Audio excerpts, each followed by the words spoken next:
Hello again everyone, Lucas Berry here for White Oak Rail, and you know, there are some things as a rail fan you just don't miss. And we've got one of those in today's video.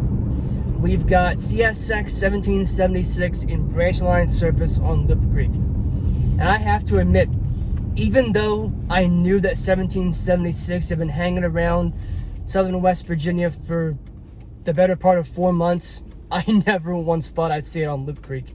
Never once I think they would send it down that coal branch. I never once did. But got lucky, it was. So that was really exciting. And we're doing basically, think of it as a DPU train. We're running 2 videos in one today. The second part of our video is going to be Longhorn Forward on Loup Creek. And that's really exciting because you don't see Longhorn Forward on CSX that often, if ever, because they're not really supposed to be doing it, particularly on the main line, which isn't the main line, but you get my point. It's not a very common sight.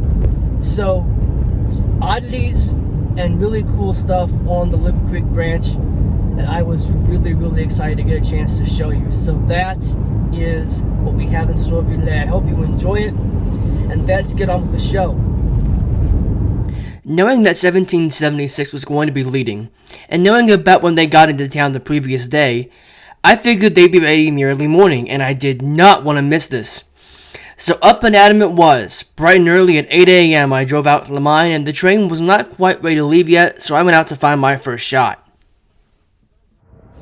When I filmed the first video on this line, I found a church next to the tracks, but I wasn't able to do the shot because I couldn't get in the parking lot. This time I could, and after I asked, they said sure, go right ahead. I'd like to thank the Pax Branch Baptist Church for letting me film here. I'm pretty sure I was the first rail fan they'd ever had asked to do that. Just listen to the sounds of this shot. This is Appalachian railroading at its finest. The grade coming out from the mine maxes out at 2.2%, and it takes every bit of horsepower these engines have to get this train up the hill. You'll also get a chance to see 7107, the SD40-2 we saw being delivered last time, in action.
Now, I like to think I'm fairly well informed about what's happening on the railroad around me, but I did not know that R.J. Corman started a STEAM program.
Now let me tell you how big an idiot I was today.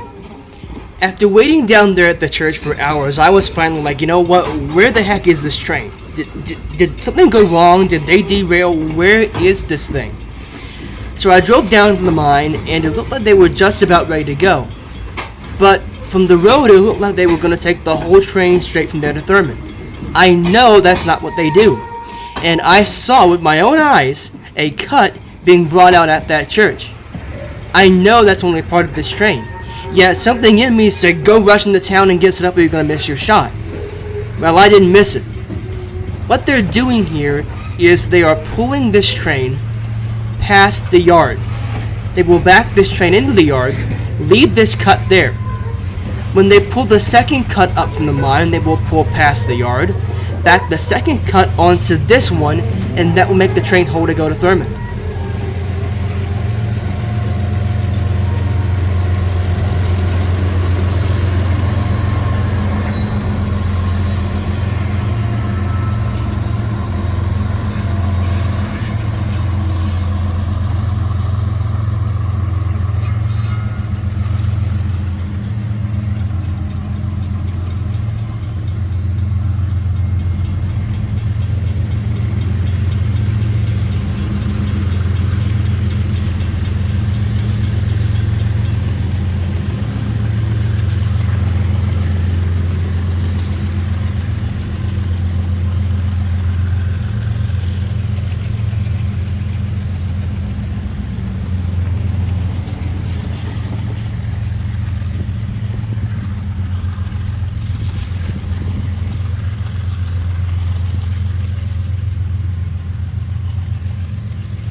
this is that second cut.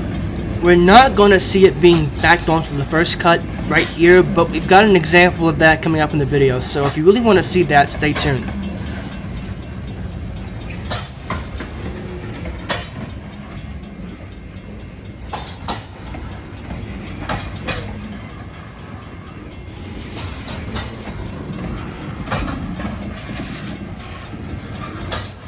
Just beyond this crossing, the train will make a left turn onto the former Loup Creek subdivision, at what was once Sugar Creek Junction. We are on what used to be the Glen Jean subdivision, of course now it's all just RJ Corman. I'd like to thank the Mount Hope Fire Department for letting me film here.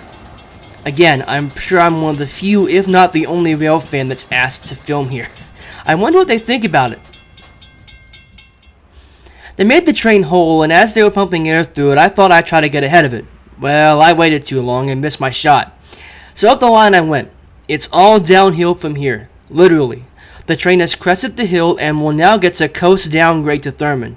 Well, I say coast, but we don't really want that. As much as it's a struggle climbing the grade, keeping the train under control going downgrade is every bit as much work.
Now check out this gem.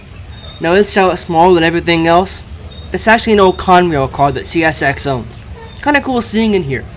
Now the NYC reporting mark is the reporting mark of the old New York Central. When Conrail was split, CSX got that reporting mark in the deal. And that's how they denote their old Conrail cars. I heard a joke one time though saying that was CSX telling NS, that's not your car.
We skip ahead now to Southside Junction, which is really just a siding now.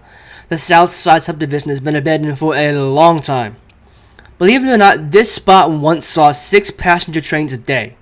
4 on Loup Creek to Mount Hope and back, as well as 2 on the south side to Kennard and back. Now, it only hosts coal trains now, but speaking for myself, I'm really glad there's still movement here. Alright gang, take your last look at 1776, at least in this video.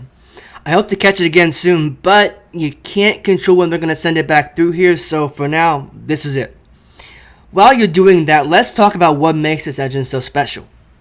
CSX 1776 is called the Spirit of Our Armed Forces, and it's one of 3 Pride in Service locomotives on the CSX roster, along with CSX 911, the Spirit of Our First Responders, and CSX 3194, the Spirit of Our Law Enforcement. 911 is painted in a scheme resembling a fire truck, while 3194 is painted in a blue and black scheme. We've seen 1776 in its digital camo scheme. All 3 were painted at the old Sino shops in Huntington, West Virginia.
Now, I did not stick around for the runaround move this time because I had to get home.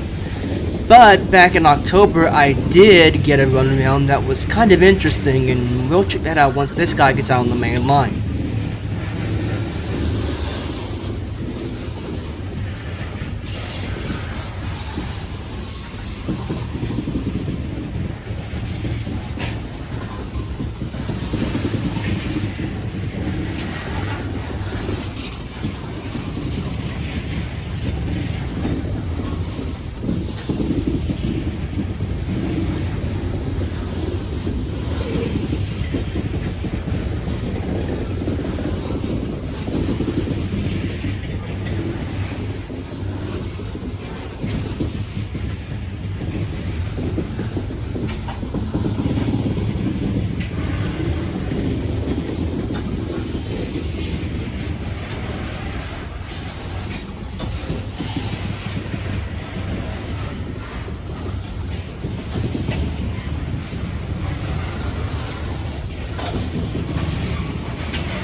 Now let's talk about what makes this so interesting. CSX 5273 had let the train down that morning Longhorn forward, but we can't have that 4531 leading. So because of that, we have to go park the engines across the river on the siding, run 5273 around the 4531, and then run back to couple up with this train with the 5273 leading short hood forward now. I'd never seen that move before, and I'd only seen an EMD road locomotive on this line once. Most CSX mainline locomotives are GEs, so an EMD is quite the sight.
Since we don't get these EMDs all that often, let's talk about this one real quick.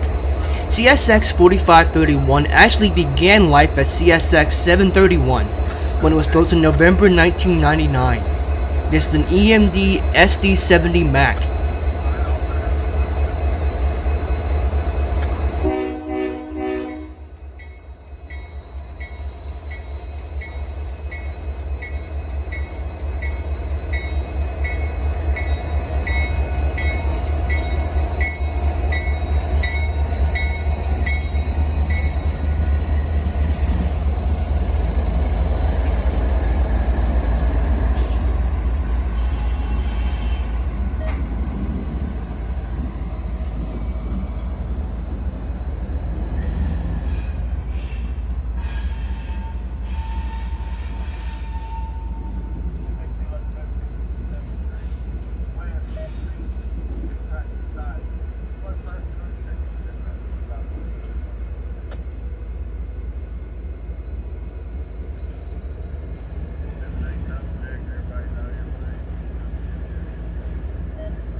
5273 switches line back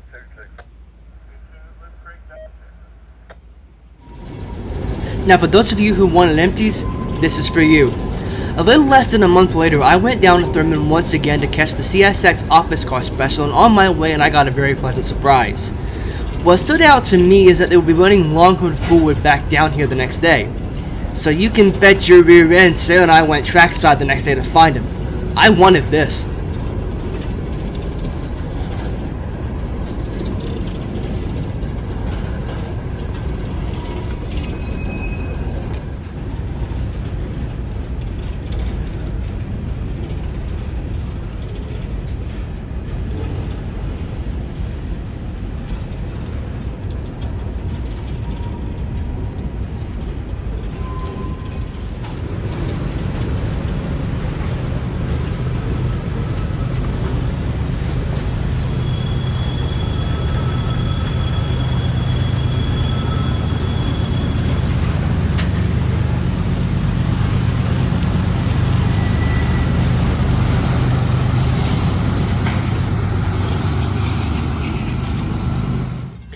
Told you I'd show him making the train whole, didn't I? Well, this is it. We're not going to go down to Mount Hope Yard because, well, we weren't there, but this is that move. You'll just have to trust me on this one.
And now we can pull forward. Off to Thurman we go.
And following right behind was one of those tunnel motors. I don't really know why it was following the coal train, but it was really nice to see.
Now here's a shot I really wanted. I've wanted this one for a while. Welcome to Meadow Fork, West Virginia. Population me, Sarah, and whoever else got stuck waiting on this train.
We followed him on into Thurman, and I swear it was a half hour or more before the dispatcher got back to him about coming onto the main line and down into the siding.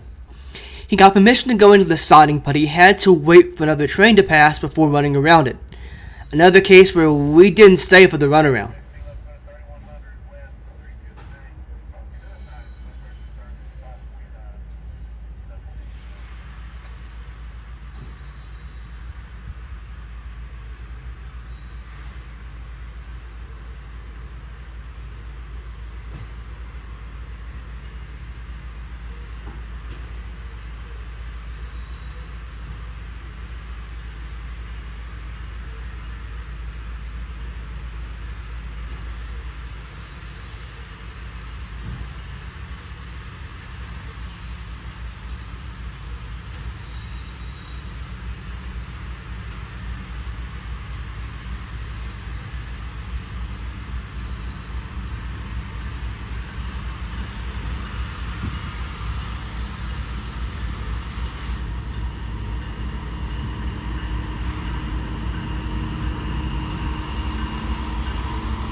thanks for watching. Please be sure to hit that like button down below if you like the video. Leave a comment if you are so inclined. If you haven't already done so, hit that subscribe button. And while you're there, hit that bell to be notified when a new video gets posted. I also have a question before we leave, for those of you who are taking the time to watch this video. I love audio. I love railroad audio.